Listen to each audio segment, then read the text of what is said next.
मैनपुरी के थाना बेवर के मोहल्ला ब्रह्मनान गंदा नाला पर रहने वाली राजकुमारी, जो कि भारतीय विद्या मंदिर इंटर कॉलेज के प्रधानाचार्य मानिक चंद की धर्मपत्नी है, जिनको एक युवक ने थप्पड़ों से मारपीट की। जानकारी देते हुए राजकुमारी ने बताया कि वह अपने घर से सुबह गंदे नाले पर भैंसों को चारा डालने के लिए दूसरे मकान जा रही थी। वहीं पर एक युवक कुत्तों को डंडा मार रहा था। मना करने पर उसने उनके गले पर डंडा लगा दिया और अश्लील गाली गलौज करते हुए मारपीट करने लगा, जिससे उनकी नाक और कान पर चोट आई है। वहीं पत्नी मानिक चंद ने जानकारी देते हुए बताया कि उन्होंने तुरंत पुलिस को इसकी सूचना दी और लिखित प्रार्थना पत्र दिया। पुलिस मौके पर आई, तब तक आरोपी पुलिस की गिरफ्त से फरार हो गया। अब पुलिस आरोपी की तलाश में लगी हुई है। मैनपुरी से अजय सिंह भास्कर की रिपोर्ट। बातें हुई थी कि हम सुबह उठे अपनी भैंसों को चारा डालने के लिए। वहाँ पे मेरा रास्ते में प्लाट है, वहाँ पे जा रहे थे तो कुत्तों की लड़ाई हुई। तो इसने कुत्तों के लिए लाठी निकाली, तो हमने उसे मना किया। मैंने कि भैया मत मारो, इनके चोट लग जाएगी। इतने में ये अश्लीलित गलौज करने लगा मुझे, तो हमने उसे रोका।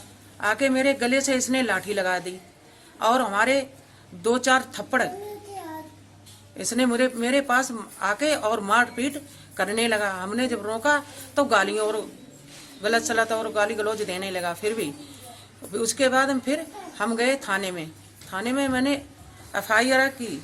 उसके बाद पुलिस आई है। पुलिस आके मतलब तुरंत ही ये वहाँ से भाग गया, यानी पुलिस ने उसे पकड़ नहीं पाया।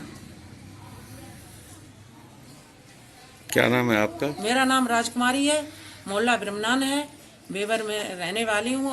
वो भी वहीं पास का मोहल्ले का है, एहसान अली। हाँ, एहसान अली। उसका नाम है एहसान अली। उसके बाप का नाम है अली दराज। ये मुसलमान है, मैं 80 हूँ। मेरी पत्नी सुबह भैंसों को चारा डालने के लिए दूसरे प्लाट पर जा रही थी, तो रास्ते में कुत्तों में लड़ाई हो रही थी। तो ये अली दराज का लड़का का नाम एहसान लाठी लेकर के मारने लगा। इन्होंने रोका तो इन्हें भी मारने लगा और 2-4 तमाचे कनपटी पे मार दिए, तो जिससे नाक पर भी चोट आ गई। मैंने आकर तुरंत पुलिस को सूचना दी। पुलिस आई, तब तक जो है आरोपी फरार हो गया था। क्या नाम है आपका? मानिक चंद। मैं प्रधानाचार्य हूँ भारतीय विद्या मंदिर इंटर कॉलेज। मिर्जापुर में अपर पुलिस अधीक्षक नगर द्वारा सोमवार को पुलिस लाइन के मनोरंजन कक्ष में जनपद के सर्राफा व्यापारी बंधुओं के साथ बैठक कर उनकी समस्याओं को सुनकर उनको पुलिस द्वारा सुरक्षा का भरोसा दिलाया गया और कहा गया कि उनकी सुरक्षा में किसी भी प्रकार का समझौता नहीं किया जाएगा। साथ ही उनकी सुरक्षा के साथ ही उनके व्यापार में आने वाली सुरक्षा संबंधी समस्याओं को प्रत्येक व्यापारी द्वारा पूछताछ कर जानकारी दी गई। साथ ही समस्याओं को दूर करने के लिए पुलिस के माध्यम से हर संभव प्रयास करने की बात कही गई है। तो घर पे रह रहे हैं, क्या कर रहे हैं? तो चोरों को बिल्कुल जो है वो करना है और पत्र बना करके इंस्पेक्टर को लिखिएगा कि मुकदमा का सत्य पता करके इस मामले में क्या हुआ। झारखंड में साहिबगंज के बरहरवा में ग्रामीण विकास मंत्री आलमगीर नवनिर्मित प्रखंड सह अंचल कार्यालय का उद्घाटन किया गया। इस दौरान उन्होंने कहा कि करोड़ों रुपए की लागत से बने प्रखंड सह अंचल कार्यालय बनने से यहां के लोगों के लिए विकास की नई इबारत लिखेगी। एक ही भवन से प्रखंड एवं अंचल के कार्यों की सुविधा मिलेगी। गरीब और लाचार लोगों को इधर उधर भटकना नहीं पड़ेगा।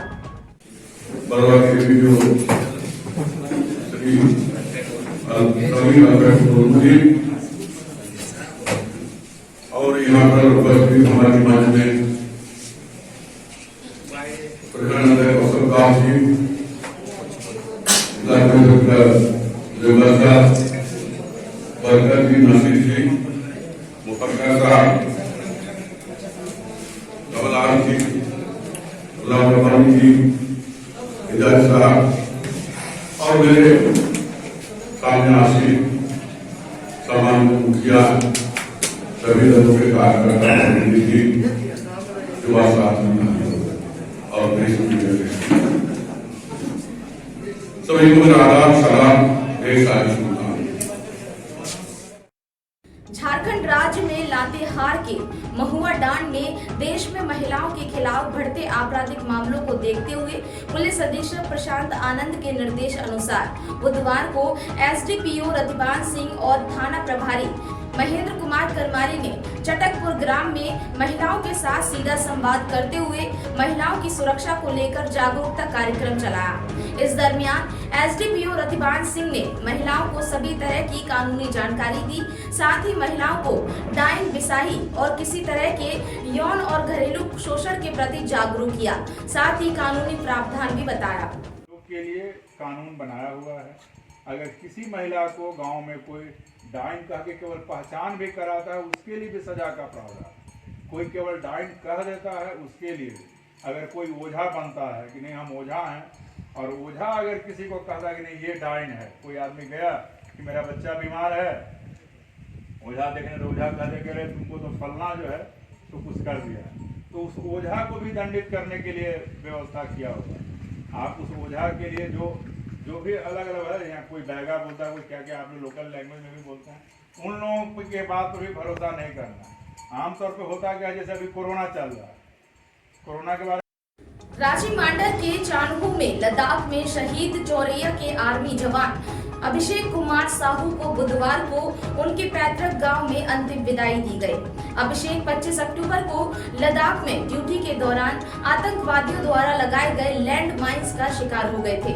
गंभीर रूप से जख्मी अभिषेक की इलाज के दौरान उसी वक्त मौत हो गई थी। खराब मौसम के कारण शहीद का शव बुधवार की सुबह गाँव पहुँच गया। खराब मौसम के कारण शहीद का शव बुधवार की सुबह गाँव पहुँच पाया। गांव पहुंचने के बाद सेना द्वारा अंतिम सलामी देने के बाद उनका अंतिम संस्कार किया गया। शहीद के अंतिम संस्कार के बाद घाट पहुंचे सांसद सुदर्शन भगत को एक मांग पत्र सौंपा गया। मांग पत्र में बिजपाड़ा खिलाड़ी मुख्य पथ पर चौरैया मोड़ के निकट एक तोरण द्वार, शहीद के नाम से एक स्मारक और परिजन को एक सरकारी नौकरी की मांग रखी गई। सांसद ने लोगों को आश्वासन दिया कि उनकी मांग पूरी करवाने की उनकी पूरी कोशिश रहेगी। मेरा बेटा पर बहुत गर्व है, देश का रोशन किया, मेरा लिए कौन करेगा हमको, मेरा रक्षा कौन करेगा।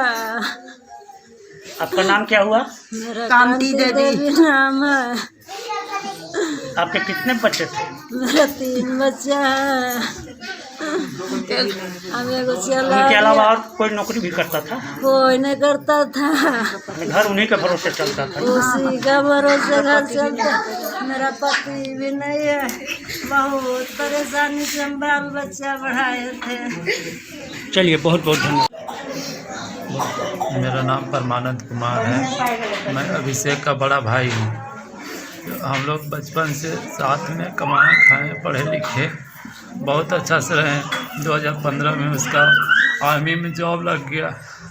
हम लोग का सहारा था, सहारा रहते हुए बहुत मेहनत करता था।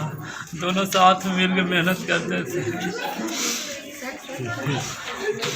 जम्मू कश्मीर लद्दाख में पोस्टिंग था। ड्यूटी करने के दौरान पाकिस्तान बॉर्डर में आज चानो प्रखंड के चौरैया के हमारे अभिषेक कुमार साहू जी माँ भारती की सेवा करते हुए जिनका वीर गति प्राप्त हुआ, उनका यहाँ पर लद्दाख से यहाँ सैनिक पूरे ये के साथ चौरैया में उनका पार्थिव शरीर को लाया जा रहा है। ऐसे समय में सभी हमारे जितने भी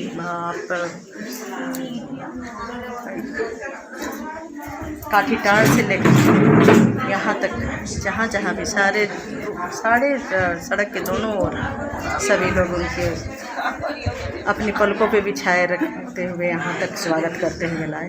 ये बहुत ही बड़ा गौरवान्वित होने का विषय है कि हमारा लाल अपना जीवन को न्यौछावर माँ भारती के लिए की। लेकिन यहाँ जो सीन हम लोग देखते हैं, एक माँ है, माँ जानते हुए कि मेरा बेटा वीरगति को प्राप्त हुए, सब कुछ जान रहे हैं, लेकिन हर एक माँ की एक इच्छा होती है कि मेरा जीवन मेरे बच्चे को मिल जाए। वैसी परिस्थिति में माँ, बहन, बड़ी दादी, भाई, सभी लोग मरमाहित, सभी और इस समय ऐसी परिस्थिति बनी हुई है कि एक गर्वान्वित होने के साथ दिल जो अंदर से नहीं मानता है मेरा बेटा मेरा लाल नहीं है, जिनके भरोसे यह घर तो चलता था। ये परिस्थितियाँ दोनों बहुत ही एक अलग अलग विषय लेकर यहाँ पर हैं और सभी लोग उनके दर्शन के लिए यहाँ लाखों में भीड़ यहाँ पर लगी हुई है। एक संदेश ये जाता है कि हम सभी माँ भारती की सेवा के लिए हमेशा तत्पर रहे। उन्होंने यही संदेश दिया कि हंसते हंसते अपने प्राणों की आहुति दे देना। माँ, मैं रहूँ ना रहूँ, लेकिन आपकी जो सलामती है वो रहे। जमशेदपुर के कोवाली थाना क्षेत्र में चोरों के हौसले बुलंद हैं। 20 दिनों के अंदर 3 जगह चोरी हो गई, लेकिन अब तक किसी का खुलासा नहीं हुआ। बीती रात पोराडीह पंचायत के पंचायत प्रतिनिधि के घर में ही नकदी समेत 80 से 85 हजार की चोरी हो गई। किसी भी चोरी का पुलिस ने अब तक खुलासा नहीं कर पाया है, जिसके कारण चोरों के हौसले बुलंद हैं। चोरी इससे रात को हुई है और वो खिड़की तरफ से छिटकिनी को तो मैंने साबुल से तोड़ करके पीछे तरफ से घुसा और घुसने के बाद वो अलमीरा पर वो लोग टारगेट बैठाया। अलमीरा को पूरा वहाँ का लगा जितना लोग था सारा लोग को तोड़ दिया और वैसे करके चोरी किया। कितना का चोरी हुआ? ऐसे नगद 20,000 था और उसके अलावा कुछ जेवर थे जो लगभग 60-65 आसपास का आता है और कुछ हल्का कागजात भी चला गया। ले गया लोग? हाँ, ले गया है।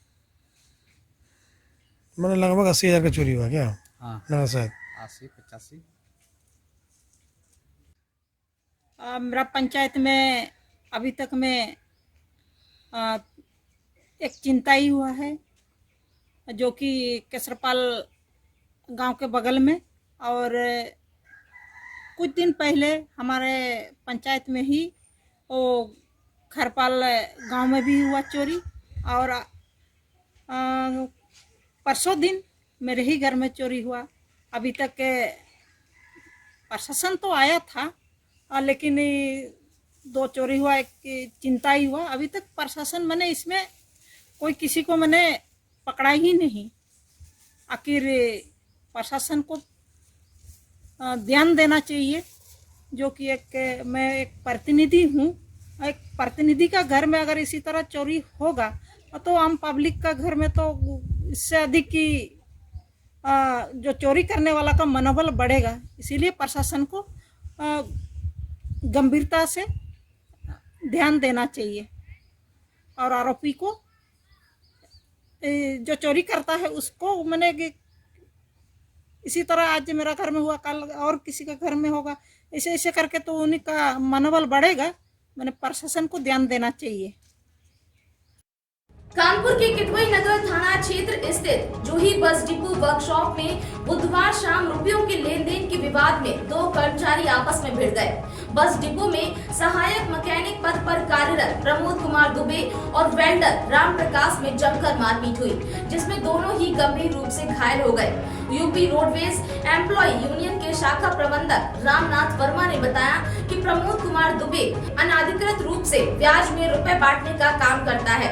रुपयों के लेन देन को लेकर दोनों में मारपीट हो गई, जिससे दोनों ही गंभीर रूप से घायल हो गए। मारपीट के बाद पुलिस ने दोनों चोटिल कर्मचारियों को जिला अस्पताल भेजा, जहां वेल्डर राम प्रकाश को डॉक्टर ने मृत घोषित कर दिया। वहीं पूरे मामले पर एसपी साउथ ने कहा है कि तहरीर के आधार पर मामला दर्ज कर कार्रवाई की जाएगी। घटना ये हुई है, ये 5 बजे के बाद यहाँ नाइट शिफ्ट में था, ये पीके दुबे दिन शिफ्ट में था। ये रुक के उससे मारपीट हुई है राम प्रकाश वेल्डर से। कुछ पैसे का लेन देन था, 10% पे ये बांटता है। उसी चक्कर में जो है कुछ बाद में लड़ाई हुई है, तो उसका भी सर डैमेज है।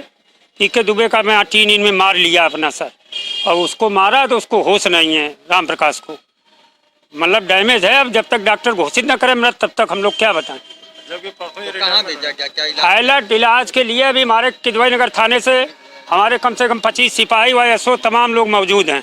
जो है उन्होंने अपनी गाड़ी से भेजा। यहाँ टाइम कीपर JN मिश्रा, परिवहन निगम की हमारी तमाम गाड़ियाँ, मैं शाखा अध्यक्ष हूँ यहाँ का, रामनाथ वर्मा बोल रहा हूँ। तमाम गाड़ियाँ यहाँ जो नहीं भेजी गई। यहाँ पर JN मिश्रा एक टाइम कीपर था जो भाग गया हम लोग जब आए। क्या पुलिस को सूचना दी गई? पुलिस को सूचना दी गई है, जिसके कारण पुलिस हमारे पास खड़ी है और अपनी गाड़ी से उन्होंने एसओ साहब ने अपनी गाड़ी से हाईलाइट भिजवाया।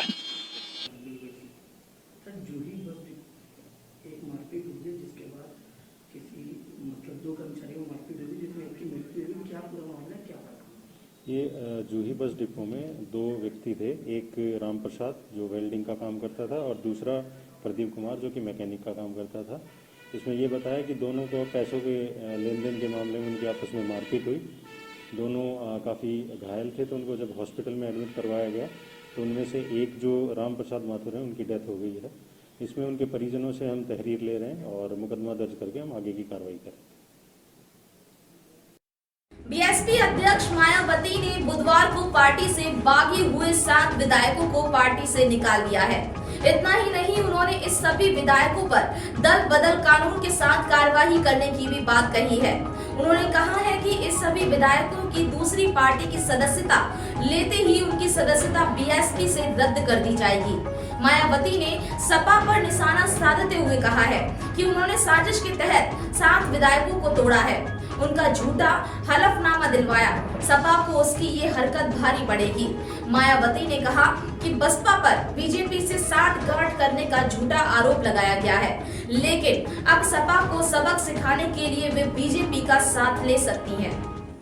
हरदोई में एक व्यक्ति की रोटावेटर से जुताई करते समय उसकी चपेट में आने से दर्दनाक मौत हो गई। रोटावेटर की चपेट में आने से युवक बुरी तरह से रौंद गया, जिससे मौके पर ही उसकी दर्दनाक मौत हो गई।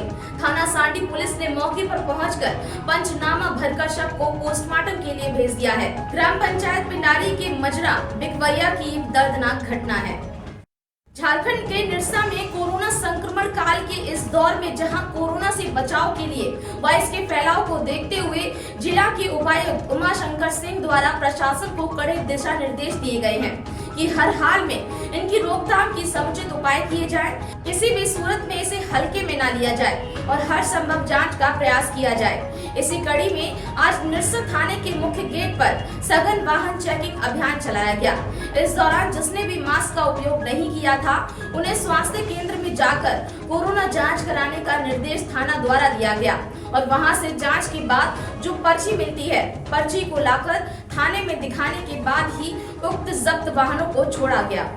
बिहार में विधानसभा में मूलभूत सुविधाओं से वंचित लोगों को शिक्षा, स्वास्थ्य और कृषि से वंचित किसानों को आधार पर जनसंपर्क अभियान में जुट गए हैं, जिसमें भारी संख्या में किसानों को भी जन सहयोग मिल रहा है।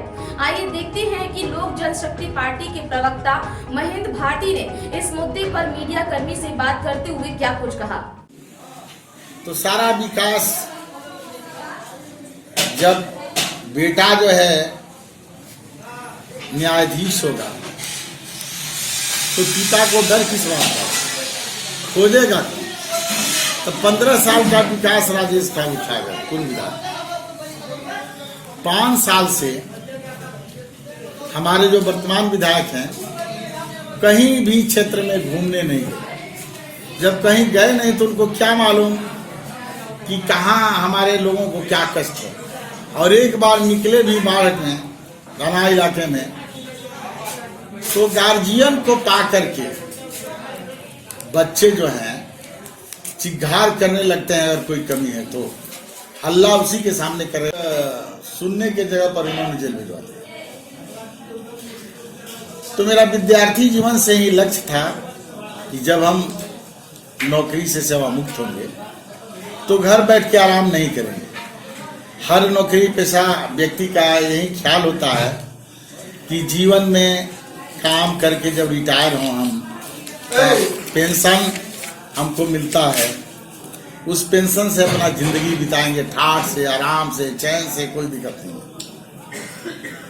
मगर मैं शुरू से ही ये सोचता रहा कि मुझे चैन की सांस नहीं लेना है, संघर्ष करना है और अपने लोगों की लड़ाई लड़नी।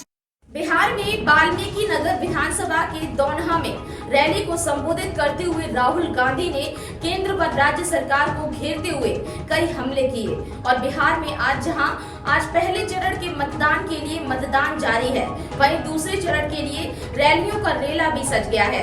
ये पश्चिम चंपारण जिले से स्टे क्षेत्र पकड़िया हावा दौनहा के मिडिल हाई स्कूल के मैदान में राहुल गांधी के आगमन पर पूर्व बिहार सरकार के मंत्रिमंडल राजेश सिंह के द्वारा फूल माला पहनाकर स्वागत किया गया। इस दौरान राहुल गांधी ने जनसभा को संबोधित करते हुए पीएम मोदी और नीतीश कुमार पर निशाना साधते हुए रोजगार का मुद्दा उठाते हुए क्या कुछ कहा, आइए देखिए। कान सहाय जी, अजय कपूर जी, अनिल शर्मा जी, सुप्रिया श्रीनाथे जी, नरेंद्र शर्मा जी, मुन्ना त्यागी जी, हमारे कैंडिडेट्स परवेश मिश्रा जी, राजेश सिंह जी, जयेश मंगल सिंह जी, कांग्रेस पार्टी के आरजेडी के गठबंधन के सारे कार्यकर्ता, भाइयों और बहनों, प्रेस के हमारे मित्रों, आप सबका यहां आज बहुत बहुत स्वागत और युवाओं का खासतौर से इस मैदान में बहुत बहुत स्वागत। नमस्कार।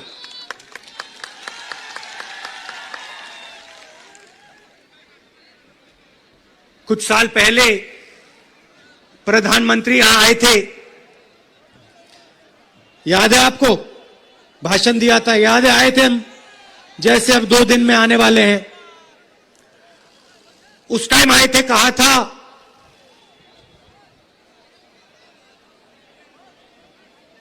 गन्ने का इलाका है, चीनी मिल चालू करूंगा और अगली बार वापस आऊंगा तो आपके साथ यहां की चीनी चाय में मिला के पीऊंगा। याद है आपको? याद है ना?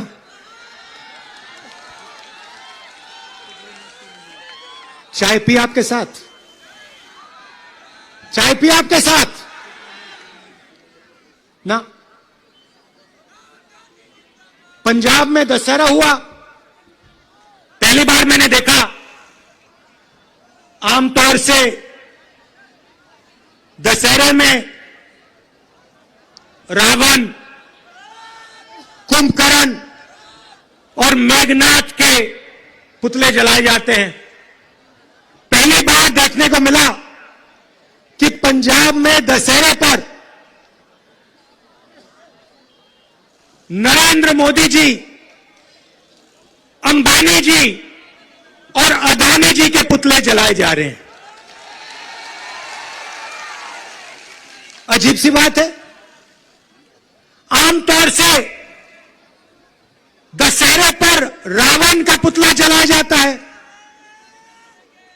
और 2020 में पंजाब में, पूरे पंजाब में झारखंड की के अमापुर में कस्बे की 12 द्वारी पर चल रही 9 दिवसीय संगीतमय श्री राम कथा महोत्सव के 7वीं दिवस के यजमान पूर्व चेयरमैन सत्य प्रकाश गुप्ता, समाज सेविका सुलोचना गुप्ता ने संयुक्त रूप से भगवान श्री राम और लक्ष्मण के स्वरूप का पूजन कर आरती उतारी। वहीं श्री ठाकुर जी के समक्ष दीप प्रज्वलित कर व्यास पूजन किया गया।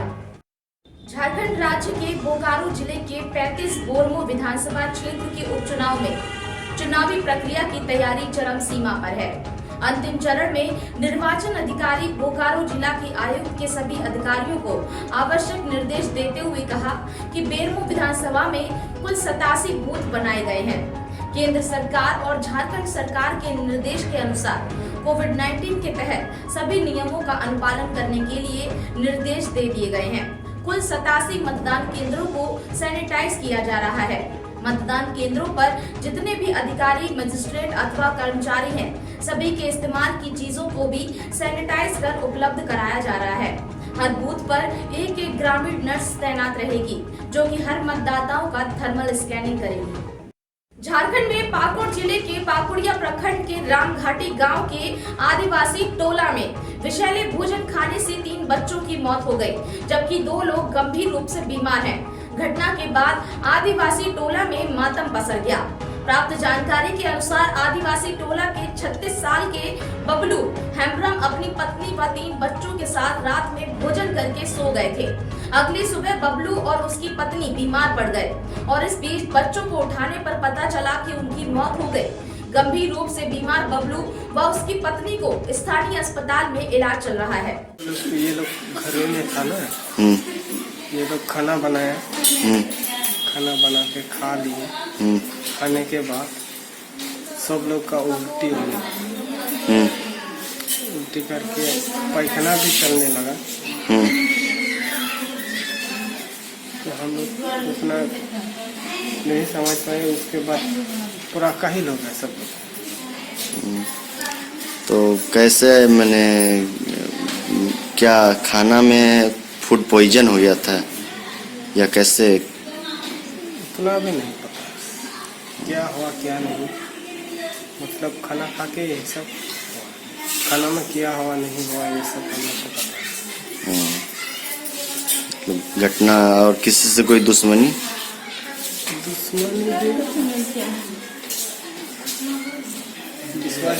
दुश्मनी भी नहीं है। सामुदायिक स्वास्थ्य केंद्र पाकुड़िया के डॉक्टर गंगा शंकर साहब मुझे थाना प्रभारी ने सूचना दी कि पाकुड़िया प्रखंड के रामघाटी ग्राम में बच्चों की मौत हुई है फूड पॉइजनिंग के चलते। मैंने वहां पर जाके देखा तो सही में बच्चों की 3 बच्चों की मौत हुई थी और उन्हें उल्टी दस्त हुआ था और इलाज समुचित इलाज नहीं हो पाया और लोगों की मौत हो गई। और उनके पिताजी अभी अस्पताल में इलाजरत हैं सामुदायिक स्वास्थ्य केंद्र पाकुड़िया में। और फूड पॉइजनिंग के चलते हम लोगों ने भोजन का जो वहाँ रखा गया था, तीनों भोजन का सैंपलिंग लिया गया है जांच के लिए। उसको जांच के लिए भेजा जाएगा, उससे पता चल जाएगा कि किस कारण से मौत हुई है। पोस्टमार्टम के लिए भी डेड बॉडी को ले जाया गया है पाकुड़। झारखंड राज्य में पाकुड़ जिले के महेशपुर थाना क्षेत्र में जिला परिवहन पदाधिकारी संतोष कुमार गर्ग ने बुधवार को महेशपुर में औचक छापेमारी कर 2 ओवरलोड बालू लदा ट्रैक्टर जब्त कर लिया है। प्राप्त जानकारी के अनुसार जिला परिवहन पदाधिकारी संतोष कुमार गर्ग बुधवार शाम क्षेत्र में भ्रमण के दौरान पाकुड़ से महेशपुर थाना की ओर जा रहे थे। इसी दौरान बांसलोई नदी घाट से बालू लेकर महेशपुर के रास्ते मुरारई की ओर जा रहे थे। तभी ग्वालपाड़ा मोड़ के पास 2 ओवरलोड बालू लदा ट्रैक्टर को पकड़ लिया गया। दोनों ट्रैक्टर में 100 घन फुट से अधिक बालू पाए जाने पर ट्रैक्टर को महेशपुर थाना लाया गया और थाना प्रभारी दिनेश प्रसाद चौरसिया को सौंप दिया गया। इस बाबत थाना प्रभारी ने बताया कि डीटीओ के निर्देश पर ही आगे की कार्यवाही की जाएगी। झारखंड के सरायकेला में चांडिल थाना क्षेत्र अंतर्गत मानीकुई में एक बार फिर जंगली हाथियों का कहर देखने को मिला, जहां मंगलवार शाम झुंड से भटके एक जंगली हाथी ने 32 वर्षीय युवक को कुचलकर मार डाला। वहीं मृतक युवक की पहचान हबला उर्फ डब्लू माझी के रूप में की गई है। खेत में पहुंचे जंगली हाथी को भगाने के दौरान ये हादसा हुआ। दे रहे हैं नगद था और 10 दिन के काम कार्यक्रम के लिए हम लोग 25,000 और देंगे। इसके बाद जो कागजी प्रक्रिया पूरी होगा ना, पोस्टमार्टम रिपोर्ट से इन लोगों का बन जाएगा सब। इसके बाद तो इनके जो विक्टिम है उनकी पत्नी के अकाउंट में 3.5 लाख रुपया दे देंगे। टोटल कुल 4 लाख रुपया दिया जाता है। सर आए दिन ऐसे घटना होते रहा है, इसमें फॉरेस्ट की ओर से कुछ कोशिश तो हमारी रहती है कि जानमाल की क्षति ना हो, और पब्लिक से भी हम अनुरोध करेंगे कि ज़्यादा मतलब हाथियों को छेड़खानी ना करें, है ना।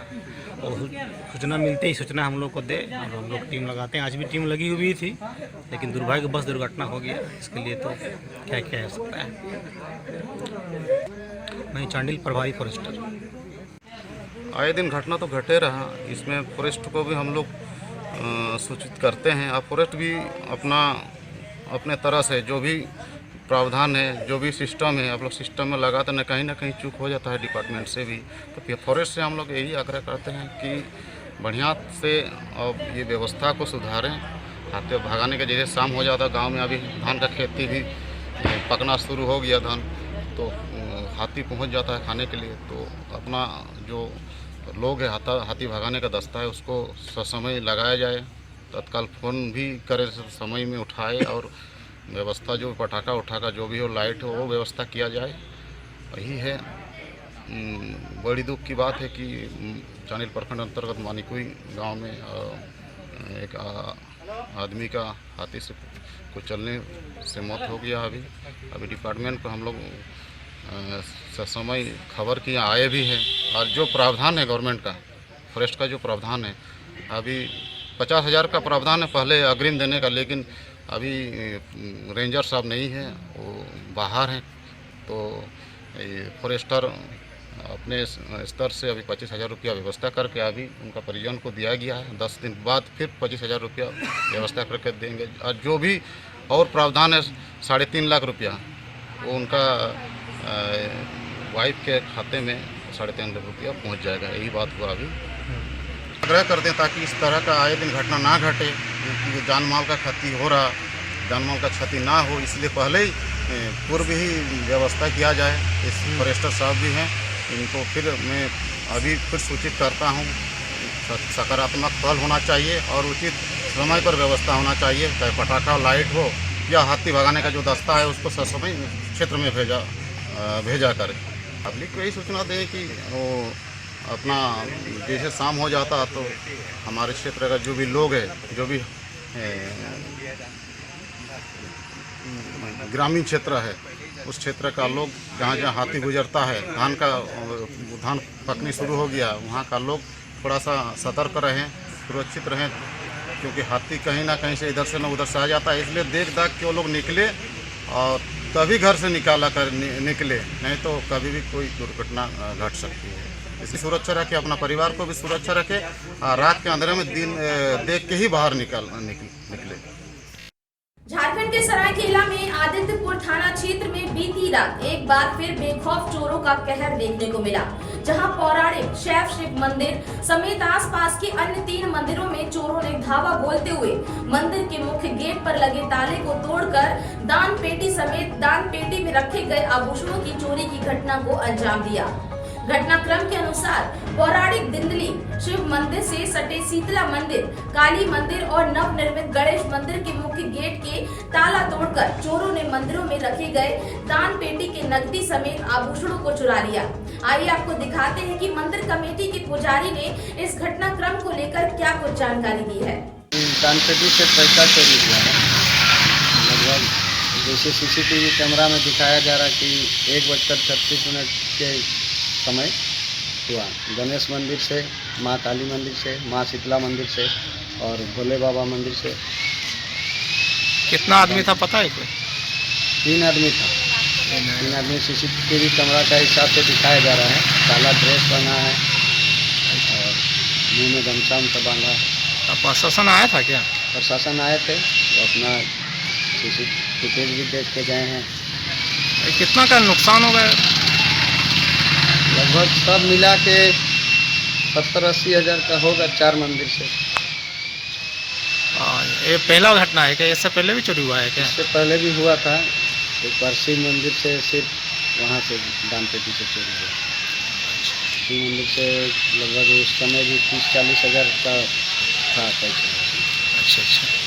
पूरा झारखंड के सरायकेला में खरसवा जिले के कुकड़ू प्रखंड क्षेत्र का बाबूजी राजबाड़ी दुर्गा मंदिर प्रांगण में कल्याण चंद्र सिंह की अध्यक्षता में बुद्धिजीवी सम्मेलन सह विजया मिलन समारोह का आयोजन किया गया।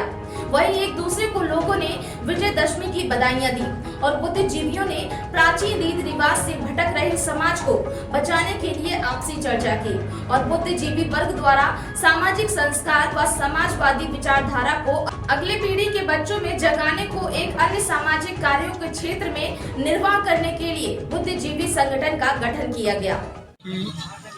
जो हमारे पुलिस अधीक्षक सरायकेला के हैं, इनके निर्देशानुसार पुलिस संस्मरण दिवस जो 21 अक्टूबर से 31 अक्टूबर तक मनाया जाना है, उसी के ये प्रोग्राम के अंतर्गत हम लोग मना रहे हैं। इसमें शहीदों को घर जाकर उनके गांव या और भी ग्रामीणों में कुछ सामानों का वितरण करना है।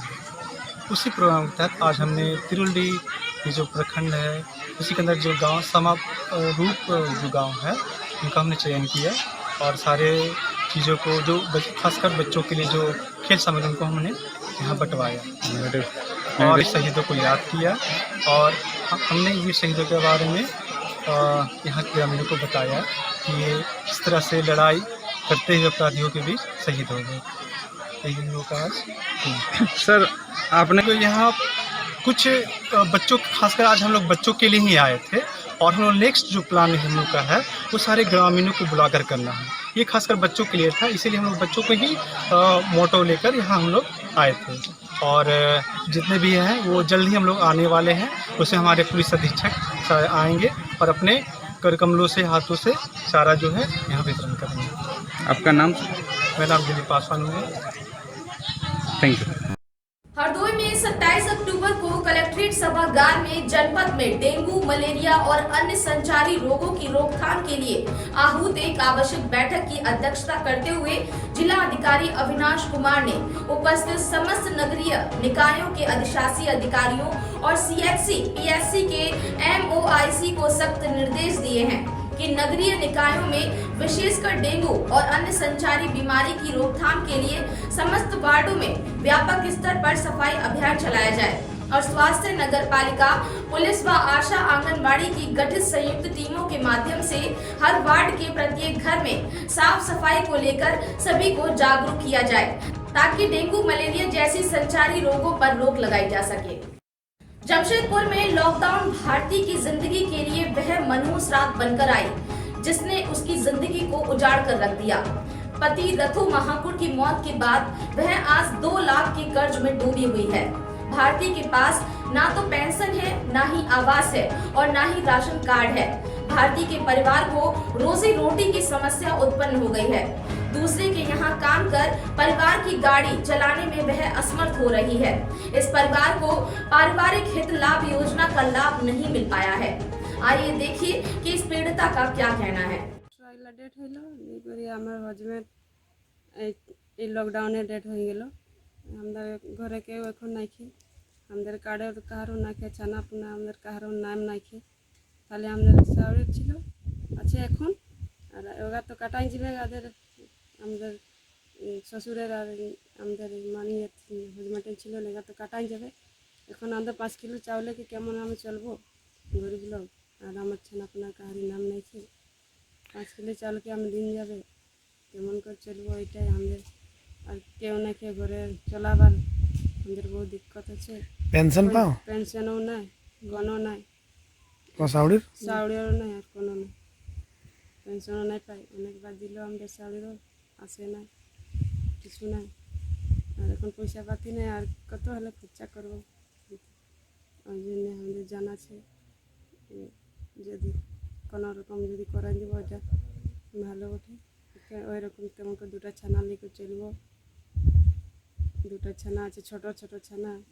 এই ছোট ছানা তো মানছে নাই, এখন কেমন করে ওকে বড় মানুষ করবো এটাই আমার দিক্কত আছে। ঘরে কেউ কিছু আনতে পারবি, কেউ না খেয়ে बहुत दिक्कत है।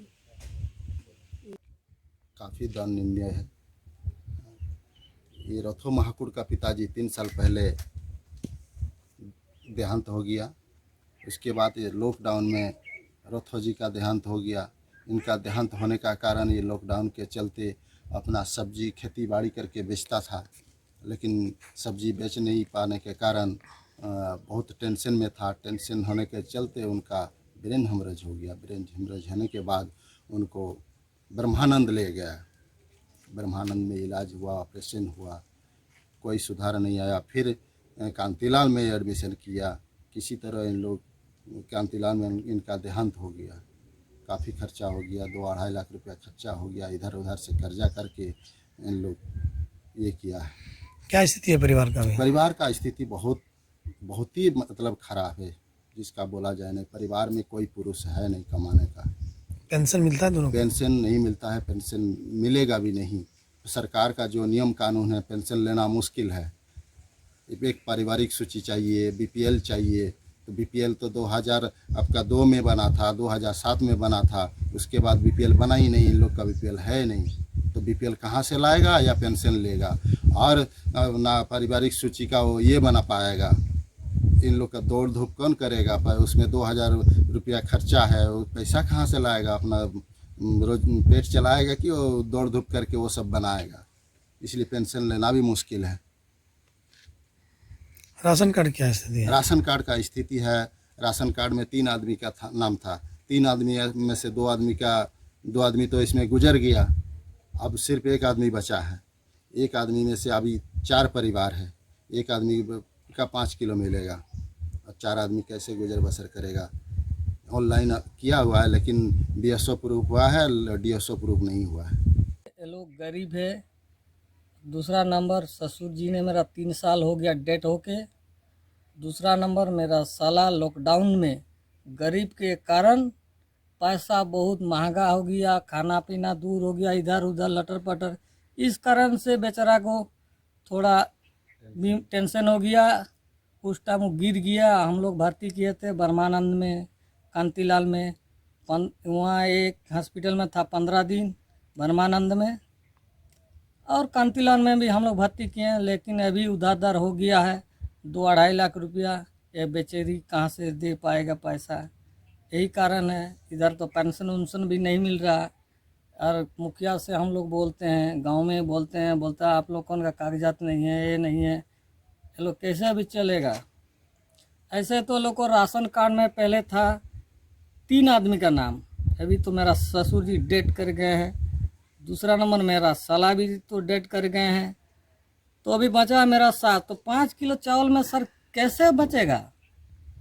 कैसे चलेगा? ऐसे तो खेती बाड़ी 4 आदमी है सर। अभी मोटा मोटी 2, एक लड़का है, एक लड़की है, और बहू है, और उनका सास है। ये लोग 5 किलो चावल में सर कैसे चलेगा? सरकार को निवेदन कर रहे हैं तो कुछ हेल्प करें गरीब को, यही मेरा निवेदन है। हम लोग किसान है सर, क्या कर सकते हैं? करेंगे तो हम लोग मिट्टी में खोद खा देंगे। और उधर हो गया है, पेंशन नहीं, कुछ नहीं। इस कारण से हम लोग झील रहे हैं। और जो बहुत कम हम लोग का आय हो रहा है, कैसे हम लोग आय करें? हम लोग कैसे परिवार चलें? आवास का क्या स्थिति है? आवास हम लोग देख रहे हैं सारे तो झुपड़ा झपड़ी है, क्या करें? पानी चू रहा है। कानपुर के कल्याणपुर थाने से चंद कदम दूर जीटी रोड के किनारे अवैध शराब से लदी डीसीएम में अचानक आग लग गई। आग लगने से जीटी रोड पर राहगीरों में अफरा तफरी मच गई। थाना नजदीक होने के चलते पुलिस ने आवाजाही रोककर फायर ब्रिगेड को सूचना दी। सूचना मिलते ही मौके पर पहुंची फायर ब्रिगेड ने आग पर किसी तरह काबू पाया। वहीं इस आग से लाखों की शराब चंद मिनटों में भाप बन गई। आशंका जताई जा रही है कि डीसीएम के आसपास घास फूस और कूड़ा जमा हो गया था। तो हो सकता है कि किसी ने बीड़ी या सिगरेट पीकर फेंक दिया हो, जिससे ट्रक में आग लग गई। पुलिस और फायर ब्रिगेड की मदद से आग पर काबू पा लिया गया है और कोई भी जनहानि नहीं हुई है।